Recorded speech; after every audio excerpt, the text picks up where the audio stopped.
चलिए शुरू करते हैं। आलोक जी, आपकी बारी है, मोर्चा संभालिए।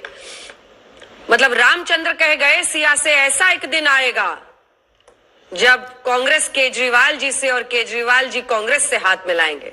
कमाल कर दिया आप लोगों ने। मैं सत्ता में आया तो एक दिन के अंदर शीला दीक्षित को जेल में डाल दूंगा।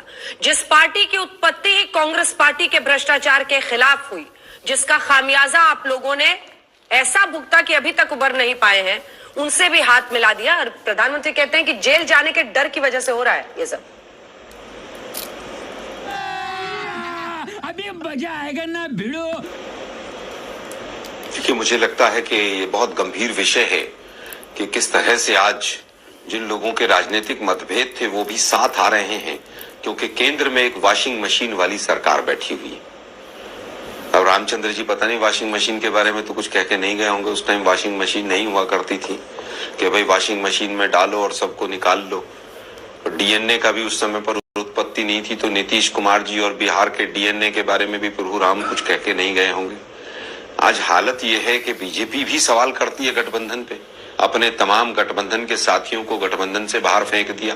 30-30, 40-40 साल से जो लोग गठबंधन में थे वो छोड़कर चले गए, और तमाम 71,000 करोड़ वाले और वो चक्की पिसिंग एंड चक्की पिसिंग एंड चक्की पिसिंग सब मोदी जी की गोद में जाकर बैठ गए। चंडीगढ़ के बाद तो बीजेपी को शर्मसार हो जाना चाहिए कि आप कर क्या रहे थे, आपने क्या किया और किसके इशारे पर हुआ।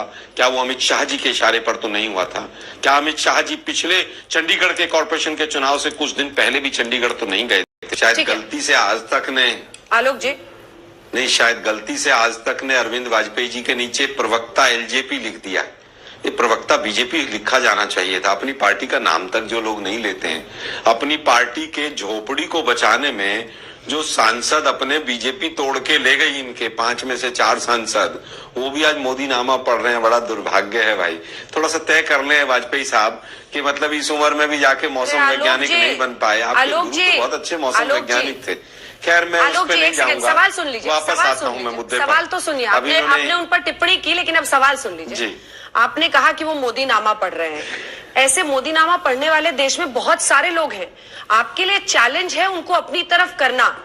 अब असल सवाल पर आते हैं। बात जो उन्होंने उठाई है वो इशू रियल है, वो लीडरशिप की क्रेडिबिलिटी पर है। आज मोदी सेंट्रिक पॉलिटिक्स क्या देश में नहीं हो गई है? क्या ये विपक्षी गठबंधन जो अरविंद केजरीवाल जी की टैगलाइन थी एक वक्त पर कि सब मिले हुए हैं जी, वो आज सबको मिलना पड़ रहा है ताकि मोदी को रोक सके? देखिए, मोदी जी को रोकने की कोई बात नहीं है। हम तो मोदी जी की पॉलिसी से पहले भी नाराज थे, आज भी नाराज हैं और आगे भी नाराज रहेंगे। अगर उनकी कोई पॉलिसी गलत होगी तो सबको मिलने के लिए आज देश को अगर बचाना पड़ रहा है तो बहुत अच्छी बात है। और जो आप कह रहे हैं कि भाई मोदी नामा पढ़ने वाले बहुत लोग हैं, इसमें कहीं कोई दो राय नहीं है। राजस्थान के चुनाव में बहुत लोगों ने मोदी नामा पढ़ा और लाल डायरी ढूंढते रह गए। मैं तो कहता हूं मीडिया के साथी भी बहुत लोग लाल डायरी ढूंढ रहे थे।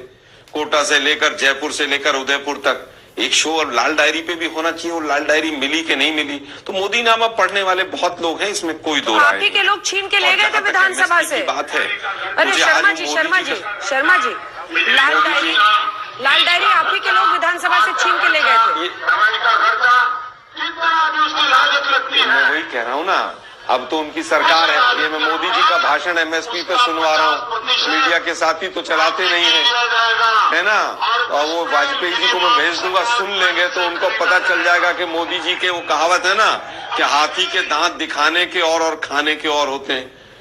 लेकिन दुर्भाग्य यह है कि लाल डायरी अगर चली गई थी तो अंजना जी एक शो तो लाल डायरी पे बनता है। आज तो आपने लाल ड्रेस पहनी हुई है कि राजस्थान में ठीक है, वो लाल डायरी चली गई। 1,76,000 करोड़ का घोटाला हुआ, एक शो तो उसपे भी बनता है। कपड़े का रंग आपको दिख रहा है, जनता का लाल फ्लैग क्यों नहीं दिखता है? साथियों ने हमसे सवाल पे सवाल क्यों न पूछे? जो विधानसभा में लाल डायरी छीनी जा रही है, क्यों न पूछे? अरे हमारे कपड़े का रंग दिख रहा है, जनता का लाल फ्लैग क्यों नहीं दिख रहा है? अंजना जी, वो लाल लीडरशिप की क्रेडिबिलिटी बताइए ना, उस पे आइए ना सर, असल इश्यूज पे आइए। देश के प्रधानमंत्री मेरे कपड़े के रंग से आपकी जिंदगी नहीं संवरेगी। ने लाल डायरी का जिक्र किया। मैं फिर कहूंगा अंजना जी, देश के प्रधानमंत्री ने लाल डायरी का जिक्र किया और उस लाल डायरी पे वोट मांगे गए। एक एफआईआर तो बनती होगी कहीं ना कहीं, एक उस लाल डायरी को ढूंढने के लिए एक छोटा सा प्रयास तो बनता होगा कहीं ना कहीं। मीडिया के साथियों की तरफ से एक शो तो बनता होगा कहीं ना कहीं। खैर, आपको अगर कॉमेडी शो करना है आज तो अच्छा है, होता है।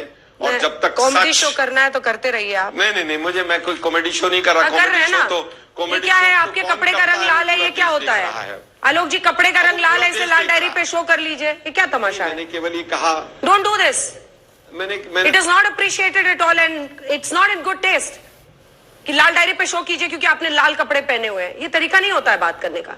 प्लीज मर्यादा के अंदर है कि आप बात कीजिए, और मेरे कपड़े के कलर और मेरे उस पर पहुंचने की जरूरत नहीं है। इशू पे रहिए आप। राजस्थान में आप कीजिए ना शो उसके ऊपर, ये इमोशनल कार्ड में नहीं खेलता हूं मैं। केवल ये कहना चाहता हूं कि महाराष्ट्र के अंदर एनडीए के अंदर क्या वहां पर गठबंधन हो गया है? क्या यूपी में एनडीए का गठबंधन हो गया है? क्या बिहार में सीट शेयरिंग हो गया है? उसके ऊपर एक शो कीजिए ना। केवल और केवल आम आदमी पार्टी में एक साथ कांग्रेस का गठबंधन हो गया, इंडिया गठबंधन हो गया, तो तमाम सवाल उठेंगे। आपको वाहवाही भी हजम नहीं होती तो हम लोग क्या करें? आप बताइए ना। आपका कोई इलाज नहीं है, एक मीटिंग नहीं, आप लोगों का कोई इलाज नहीं है आलोक जी। मुझे बहुत दुख के साथ कहना पड़ रहा है कि आप लोगों का। इसी तरह की और वीडियो के लिए मेरे चैनल को लाइक कीजिए, सब्सक्राइब कीजिए और अपनी प्रतिक्रिया कमेंट बॉक्स पे हमेशा देते रहिए। नमस्कार।